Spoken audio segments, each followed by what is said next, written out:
اهلا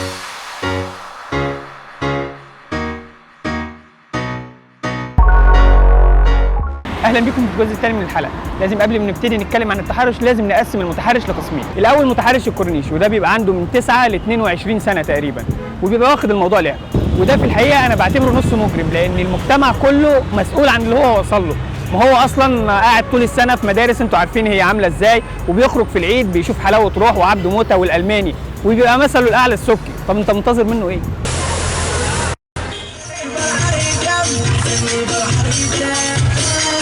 نروح بقى للمتحرش الخبره، وده بيبقى غالبا راجل متجوز وساعات بيبقى مسن، ولانه خبره فهو عارف ان شغل الكورنيش ما بيجيبش همه. ما هو صحيح، ايه الفايده اللي هتاخدها من انك تخبط واحده وتطلع تجري؟ ولانه خبره بينزل يدور على علاقه جنسيه سهله بعيد عن الحبوب اللي بيبلبعها، وفي الاخر برضه المدام بتبص له بقرف. فيعوض النقص اللي عنده ده ازاي؟ ينزل يخبط في كل الناس، يدور على اتنين، يا اما الست الراضيه يا الست الصامته.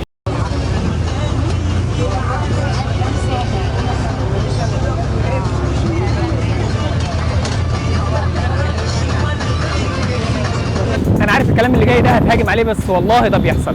الست الراضيه ست ما بتعترضش على اي حاجه، يعني ما بتتضايقش من المتحرش ولا بتحاول تبعد عنه.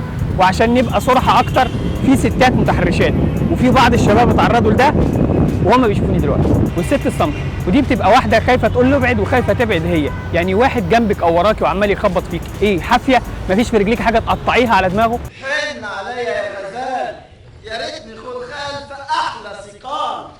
فتح يا عينيا تحت الخلخال في شبشب انزله على دماغي. الاثنين اللي فاتوا دول اكتر اثنين بيزودوا نسبه التحرش في مصر. سكوتك بيسعده وبيساعده. القانون لما طلع اللي هيقول لواحده يا مزه يتحبس، ده مش مجال السخريه زي ما الناس عملت.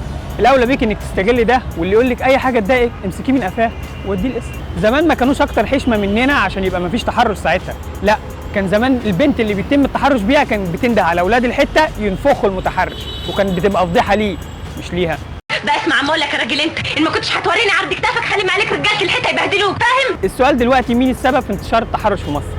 المتحرش اللي بدايته وتربيته وتعليمه ما زرعوش جواه النخوه اللي تخليه يخاف على بنات الناس، ولا الضحيه اللي ساعات بتساعد بصمتها وخوفها على انتشار التحرش، وقليل لما يكون فيهم واحده ايجابيه.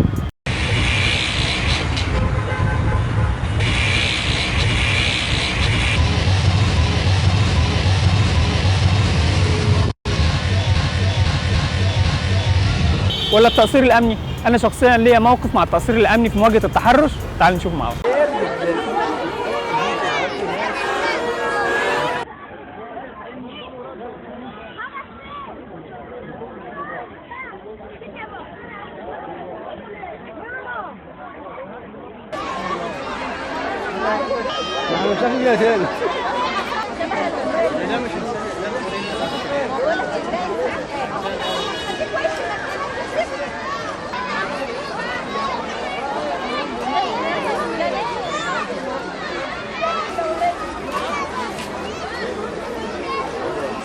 وزي ما انتم شايفين زي اي مواطن عادي جيت اعمل محضر على اللي انا شفته، وكان المتحرش لسه موجود.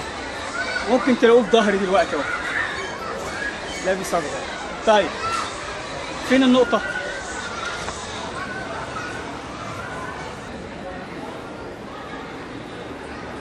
مفيش حد في النقطه، مفيش حد في النقطه قافله.